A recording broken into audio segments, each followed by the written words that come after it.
What's up, guys? So let's hit the ground running. LT2 intake for the 6th gen Camaro. The 7th gen Corvette, this intake manifold is not gonna fit. It's just due to packaging and the hood clearance and everything being so tight.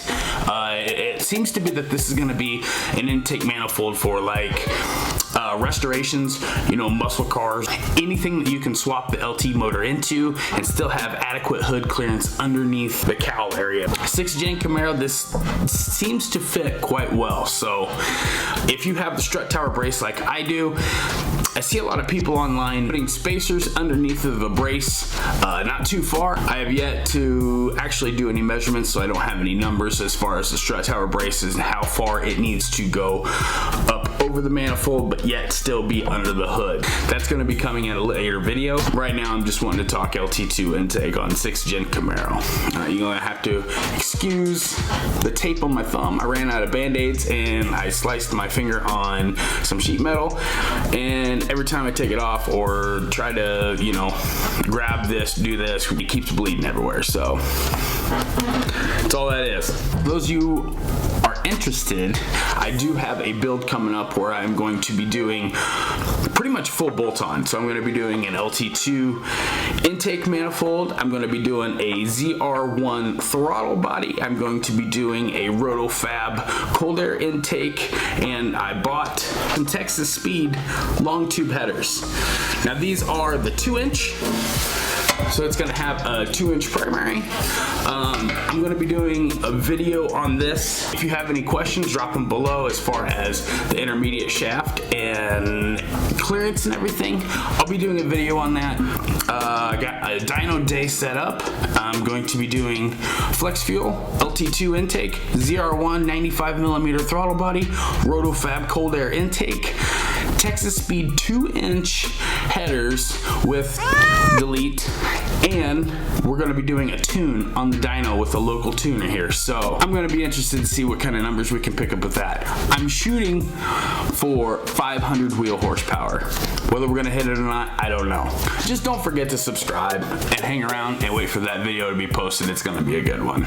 So pretty much I'm going to be putting all the real essential numbers that matter as far as this intake manifold goes. The LT1 intake manifold I'm going to be putting at $0 simply because I'm assuming that if you're going to be swapping this into something, or if you know, I'm assuming you already have the, you know, the intake manifold on your motor or on your car. Now as far as the runners go inside the manifold itself, the LT1, it seems to be that the number 2 and the number 7 cylinder, the runners, they had to shorten them up, being as they had to make room for the direct injection pump underneath of the intake manifold. For what this intake manifold is, it's very, very capable. It's awesome. It's a pretty good manifold, and there's a lot of people seeing some pretty decent numbers that are reporting this intake manifold and then reinstall it back onto the motor. But it's just simply not enough for me. The LT2 intake manifold, the runners are actually equal length, and that's good for balance, and that's good for predictable, reliable horsepower through the RPM range. As you can see, that this intake manifold is just the height of it. It's just so tall, and that's going to be awesome for not only the runner length, but just having sheer volume. And the faster and faster that motor spins, the more and more air it's going to need to consume. And this intake is perfect for that because it just has the volume that the others don't. And we'll get into that here in just a little bit. Now the MSD atomic intake for the LT has a runner length of 198 millimeters, which isn't bad. It seems to be a pretty good compromise in between. OE was 185 to 210. LT1 is 210 across the board, and the MSD atomic intake is 198 millimeters. OE factory is 11.1 liters, and that's total volume inside, total inside capacity of the intake manifold itself. So 11.1 liters for the LT1. LT2 is gonna have actually 14.2 liters of air volume capacity. That's a pretty big difference for when you're adding mods, going full bolt-on, or doing like a heads cam. You're gonna see those gains be amplified through your build process depending on your configuration of your engine and everything.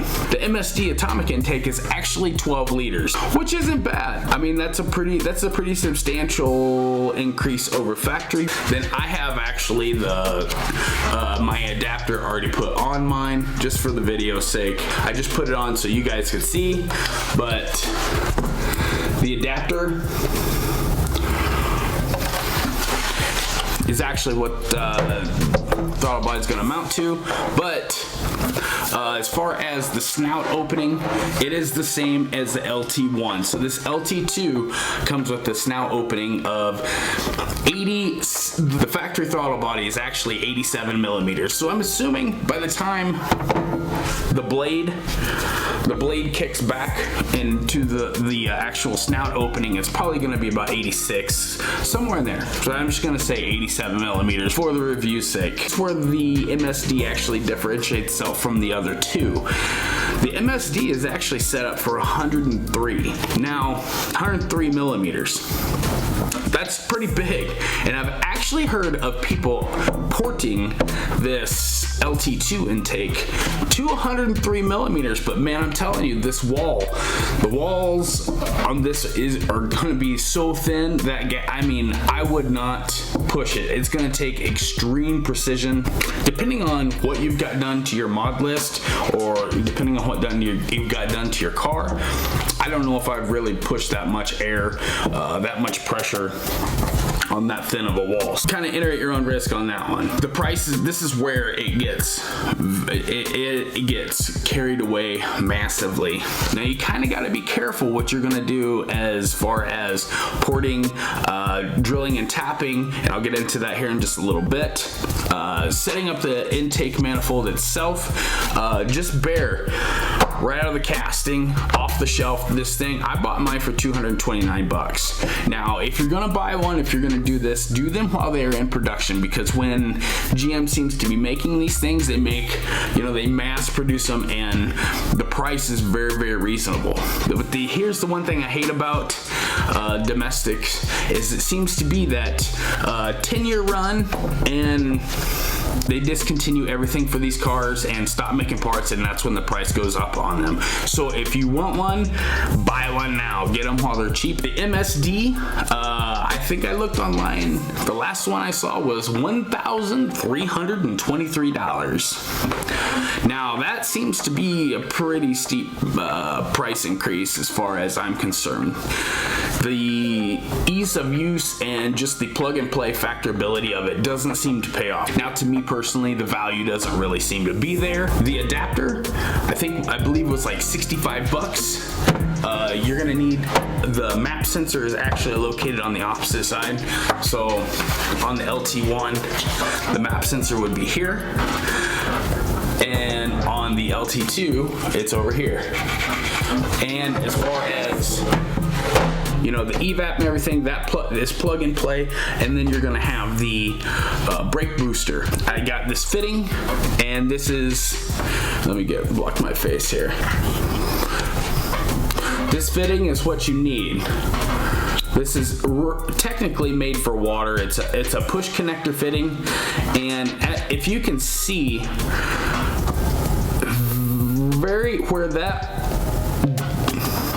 where that thread sealant is, if you notice very carefully, the threads, there we go. Threads actually come to a taper. So the male section of this is actually 3/8 NPT, when that stands for National Pipe Thread.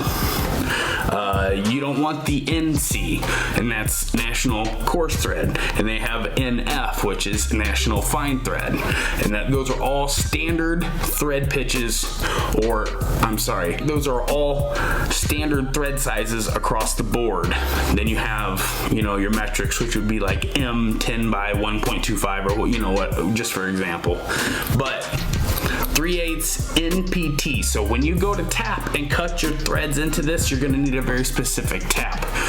Don't mess that up. The map sensor, I got this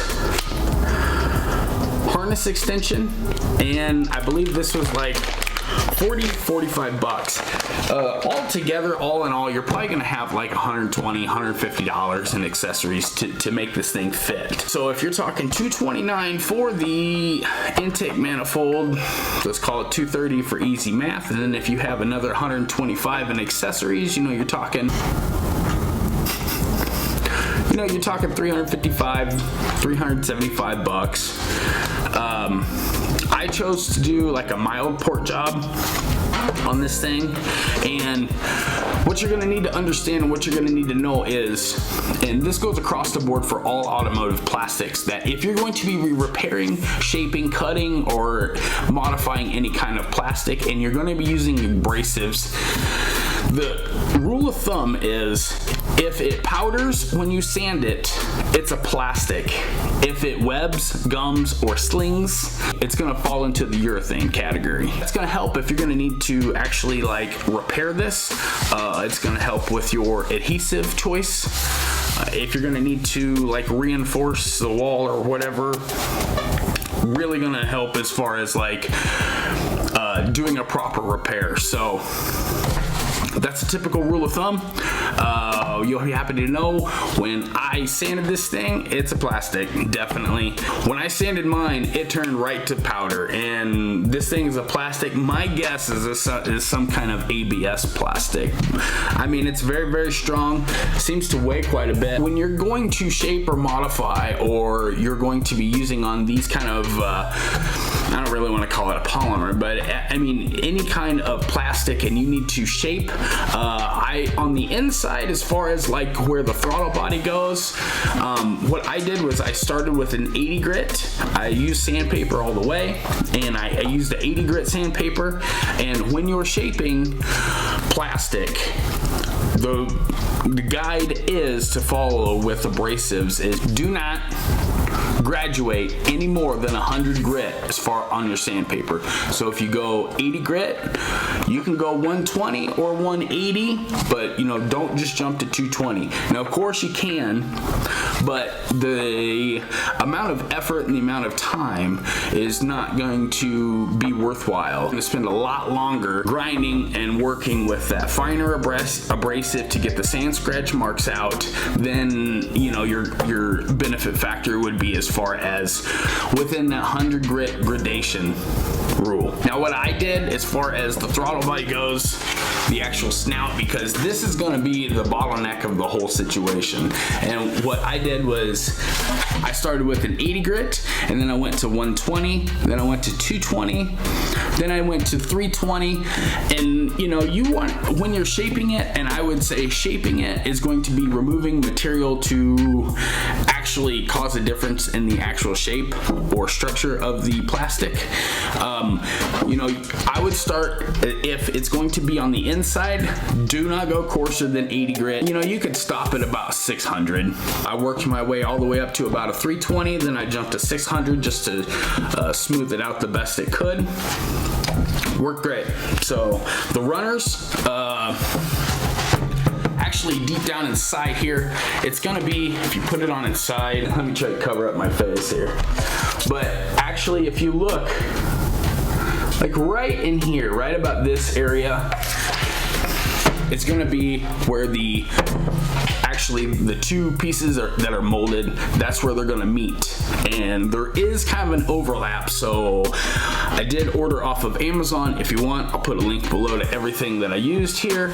But my Dremel tool, I just use a regular Dremel tool. I just use the one with the variable speed, and the shank on them measures out to be 125 thousandths, eighth of an inch, and I use the 4-inch length bits, and they seem to be pretty nice as far as knocking down the hard edges, reducing the drag of air layer inside the manifold itself.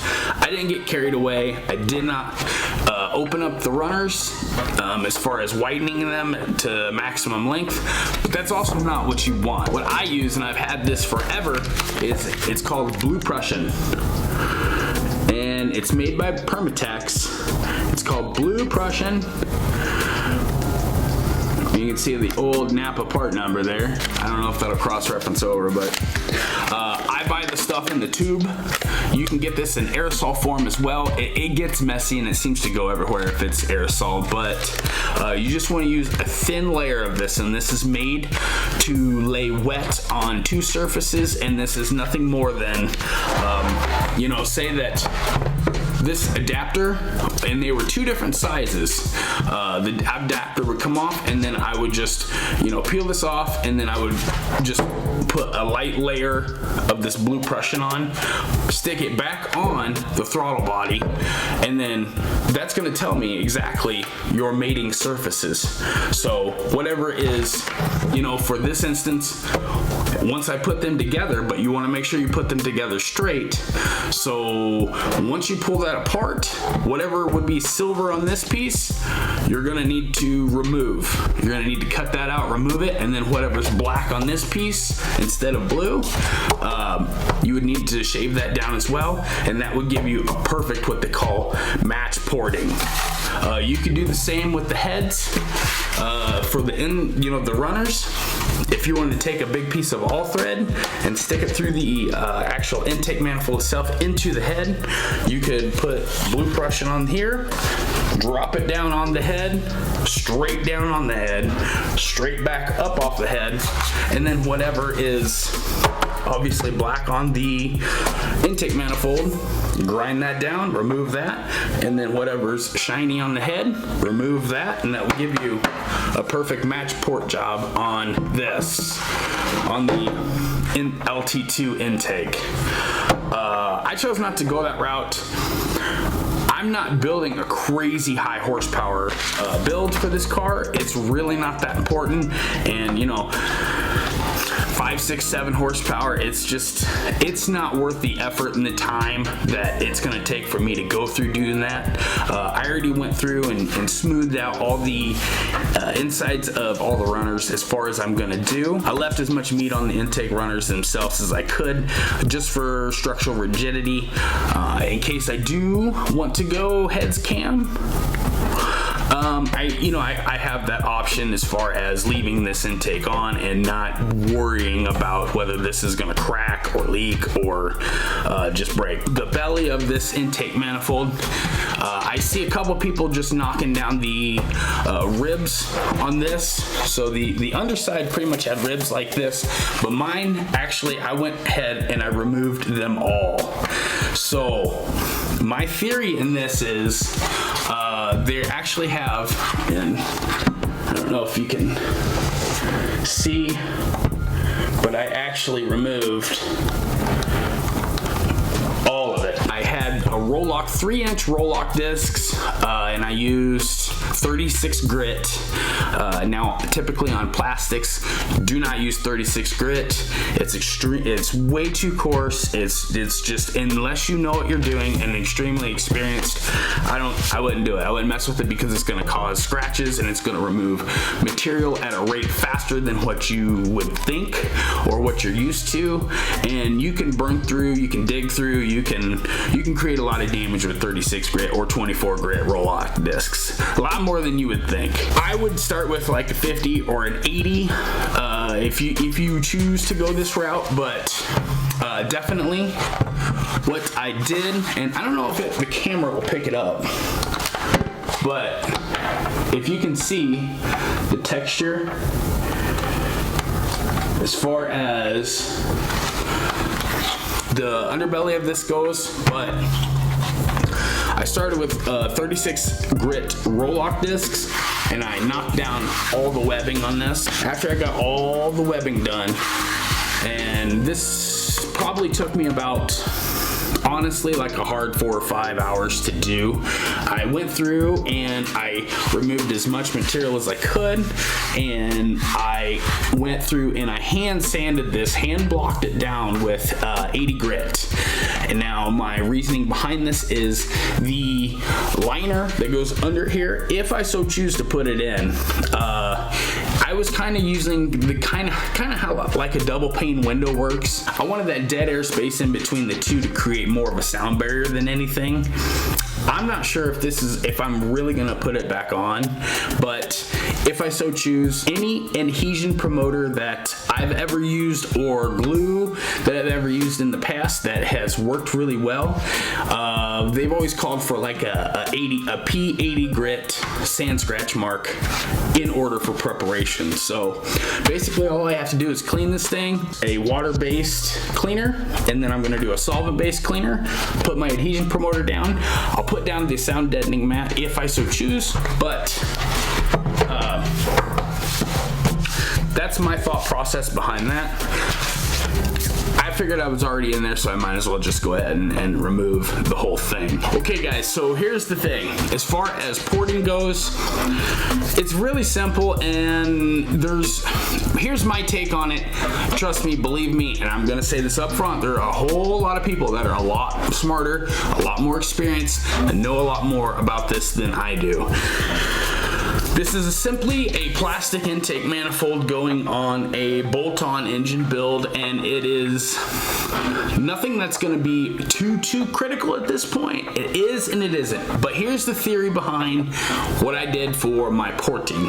So the match porting, as far as you have like one piece going in, and you have the air moving in.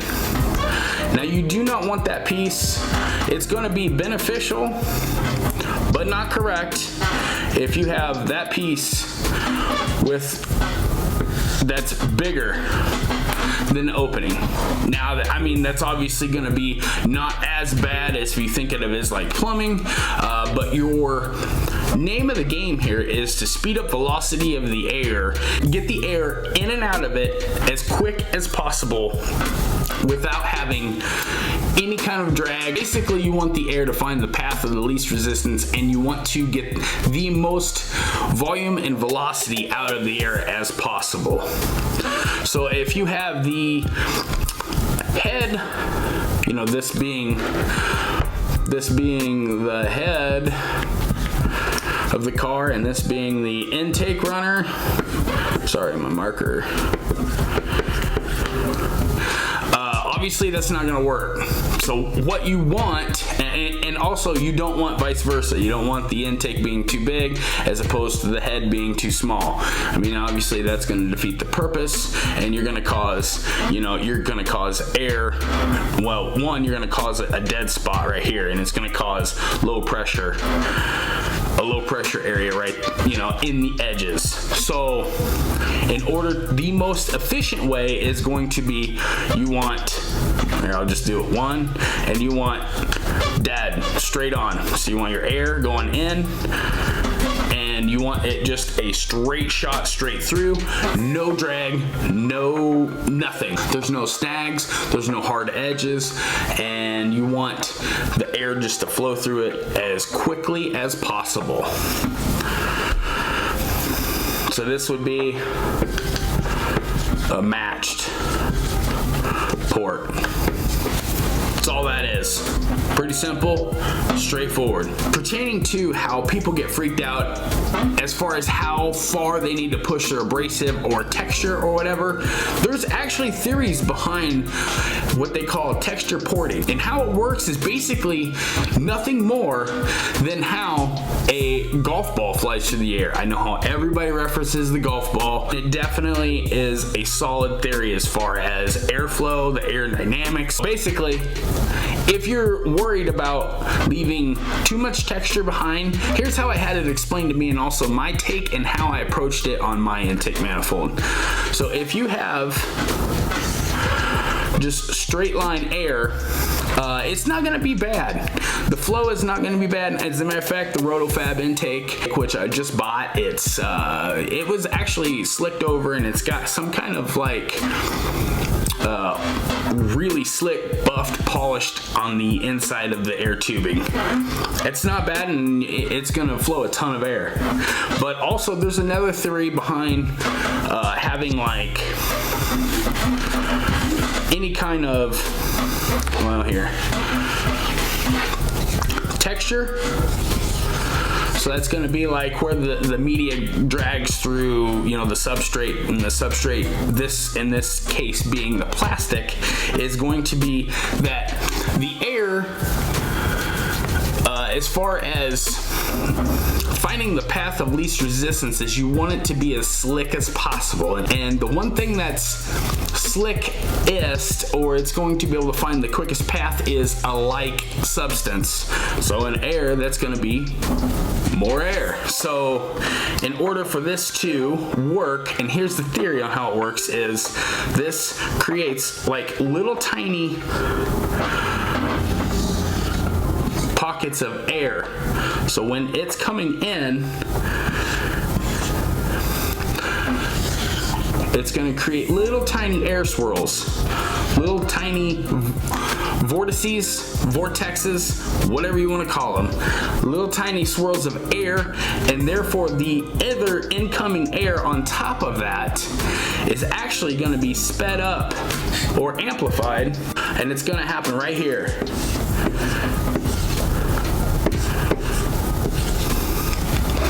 So if you would like to, this is where those vortices are going to help speed up the other air, and it's going to give you the golf ball effect. So in all actuality, what I would say is, if you're worried about it, if you put it on the dyno and you basically saw about 15 horsepower increase, 15 to 20 horsepower increase, you did a good job. You're kind of going to be chasing your tail, and it's kind of it's going to be defeating the purpose and not worth your time at that point. What I did was I took a 2 3/4 inch roll. So I took file board paper, the PSA, and the PSA stands for pressure sensitive adhesive. I just had a glove, cut a strip that could go all the way down to my wrist, and basically what I did was I let the adhesive grab my glove, and I put it in there, and I just poured it. Obviously you kind of want to have an idea of how fast that grip sandpaper is going to remove that kind of material, so you need to be practicing on another piece, which is kind of like a substrate. You know, in this case, if you wanted to, you could use one of those ribs on the underneath and get a feel for it before you start, you know, removing material with this manifold. Nonetheless, that's pretty much it. Just work your way up, like I said, with the 100 grit gradation. As far as taking it up, you know, 180, if you want to do 80, 180, 220, 320, 600. You can work that up, smooth it out just as fine as you want. If you're worried about the texture porting, trust me, all the manufacturers sending these ported intake manifolds out, look at the texture online. There's a reason that they're doing it the way that they're doing it, and the way that they're doing it will work just fine. Now, you can do this at home. It's going to take you probably a better portion of, you know, 2/3 of a day to do it, but I've seen these intake manifolds, like I said, the bare casting sold for $229. I got mine for free shipping. All the accessories, $125, $150, depends on what kind of deal you can get on everything. I'm seeing these being sold for $800 and $850. I'll put the number up on the screen, but I'm seeing a significant markup on this exact same manifold for just doing this work, for just doing everything that I just showed you. So save yourself a lot of money. This is a awesome modification to do. As I said, I got a pretty awesome build going. I have yet to receive all the parts. So my build is gonna be, I'm shooting for 500 wheel horsepower. I ordered everything. I'm just gonna slap everything on at once, and then I'm gonna put it on the dyno, and we're gonna see what the gains were gonna be. I'm gonna let the chips fall where they may, and that video should be coming out here in the next few weeks. So stay tuned for that video. Other than that, subscribe. Hope you guys are having an awesome day. I'll catch you guys on the next one. Any questions, anything you would like to see me do with the Texas Speed 2-inch long tubes, drop it below. Catch you guys on the next one. See ya.